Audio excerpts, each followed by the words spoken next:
Hello everyone, welcome back to my channel law centre with Simran Gahlot. मैंने कुछ time पहले एक वीडियो डाली थी important books for BLLB semester 3।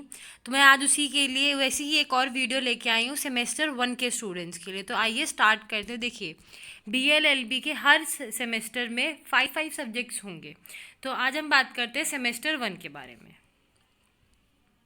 देखिए, पहला सब्जेक्ट है इंग्लिश 1। यहाँ पे देखिए आपको बेसिक इंग्लिश ग्रामर पढ़ाई जाती है, टेंसेस, रिपोर्टेड स्पीच और ये सारी चीज़ें, पैराग्राफ राइटिंग।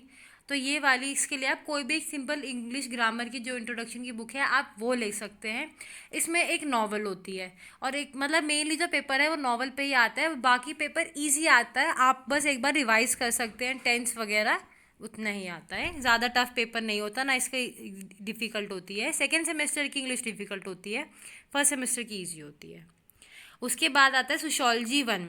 इसके लिए सबसे अच्छी बुक है an introduction to sociology by Navendu K Thakur.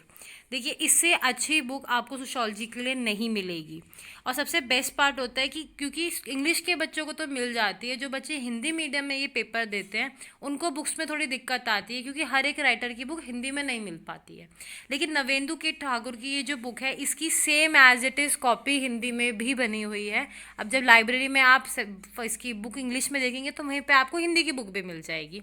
तो बिल्कुल सेम, जिस पेज पे जितना इंग्लिश के में लिखा हुआ है उतना ही हिंदी के पेज के लिए लिखा हुआ है। तो ये सबसे अच्छी बुक है, बहुत ईजी लैंग्वेज है, तो आप इसको एक बार देख सकते हैं। फिर आता है पॉलिटिकल साइंस 1। इसके लिए काफ़ी सारी बुक आती है। एक OP सिन्हा बुक आती है, वो बुक बहुत अच्छी है, लेकिन उसकी जो लैंग्वेज है वो थोड़ी टेक्निकल है, जो कि as a first year student समझने में दिक्कत आती है उसमें।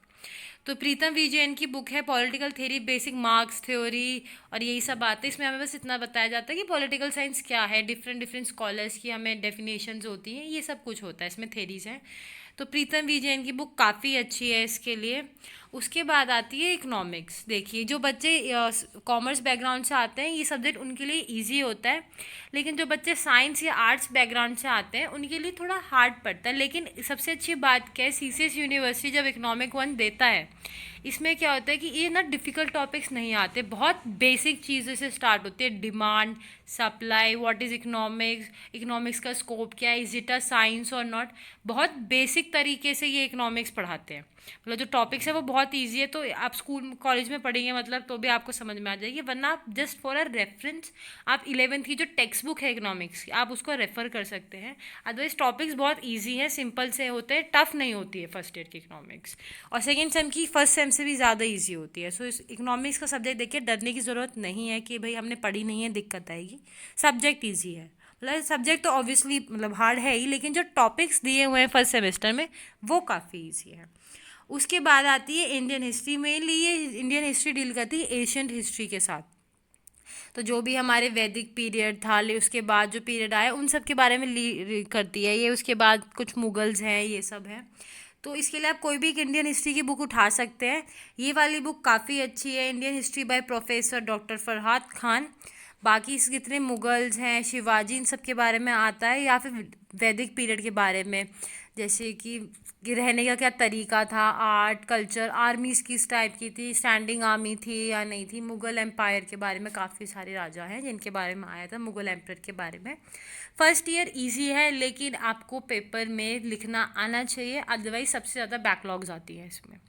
तो आप अगर तरीके से पढ़िए और देखिए, जो बच्चा स्टार्टिंग में जो शुरू सेमेस्टर के स्टार्टिंग से पढ़ता आता है और जो एग्ज़ाम से 2 दिन पहले पढ़ता है, उनकी अप्रोच में भी बहुत फ़र्क होता है, उनकी नॉलेज में बहुत फ़र्क होता है, और जिस दिन रिजल्ट आता है आपको मार्क्स में बहुत फ़र्क दिखता है।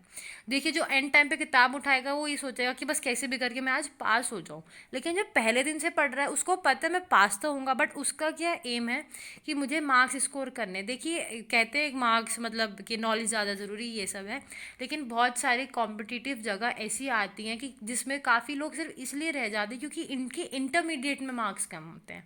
देखिए, आप इंजॉय करिए, कुछ भी करिए, लेकिन दैट डजेंट मीन कि आप अपनी पढ़ाई को सफ़र कराएंगे। मार्क्स कम है, और एक बात हमेशा याद रखिए, BLLB फर्स्ट सेमेस्टर बहुत ज़्यादा बैकलॉग्स देती है यूनिवर्सिटी, बहुत ज़्यादा। हिस्ट्री में ऐसे आप जो भी आप देखेंगे बच्चे हिस्ट्री में लाइन से फेल होते हैं, सो आप पहले से पढ़िए। मैं ये नहीं कह रही कि आप दिन में 6-6 घंटे पढ़िए, उसकी ज़रूरत नहीं है, 2 घंटे पढ़िए, या फिर जो आपके मोस्टली अब तो ऑनलाइन क्लासेस चल रही हैं, या फिर मैं भी यूट्यूब वीडियोज़ डालूंगी, तो आप उनको बस एक बार सुन लीजिए, ध्यान से सुनिए, लेकिन कि आपके टीचर्स आपको क्या पढ़ा रहे हैं, दैट्स मोर देन सफिशेंट। बस नोट्स बनाइए, लास्ट में आप बस नोट्स पढ़ के जाइए, आपके मार्क्स आ जाएंगे। और फर्स्ट सेमेस्टर में रेयरली होता है कि पेपर आउट ऑफ कोर्स आता है, मेनली इन कोर्स पेपर ही आएगा। अब वो बात अलग है, अगर आपको इन कोर्स भी टीचर अच्छे से चीज़ें नहीं पढ़ाई हैं वो बात अलग आती है, लेकिन इन कोर्स ही आता है पेपर। और अगर आप लोग चाहते हैं कि आप लोगों को सिलेबस चाहिए कि इनका प्रॉपर सिलेबस क्या है यूनिवर्सिटी, क्योंकि जो ऑनलाइन सिलेबस मिलता है उसमें काफ़ी मिस्टेक्स होती हैं, क्योंकि उसमें काफ़ी चीज़ें लिखी नहीं होती हैं या काफ़ी पुराने होते हैं, वो टाइम टाइम अपडेट नहीं होते हैं। अगर आपको मोस्ट रिसेंट अपडेटेड अगर आपको सिलेबस चाहिए तो आप मुझे कमेंट करके बता सकते हैं, मैं अगली वीडियो में आपको नेक्स्ट सिलेबस जो भी इसका बिल्कुल लेटेस्ट सिलेबस है मैं आपको वो प्रोवाइड करा दूँगी। अगर आप मेरे चैनल पे न्यू हैं तो please like share and subscribe करें, और मैं जल्दी जल्दी आपके लिए नई नई वीडियोज़ लाती रहूँगी ताकि आपके एग्ज़ाम से पहले आपका सिलेबस कंप्लीट हो पाए। Thank you.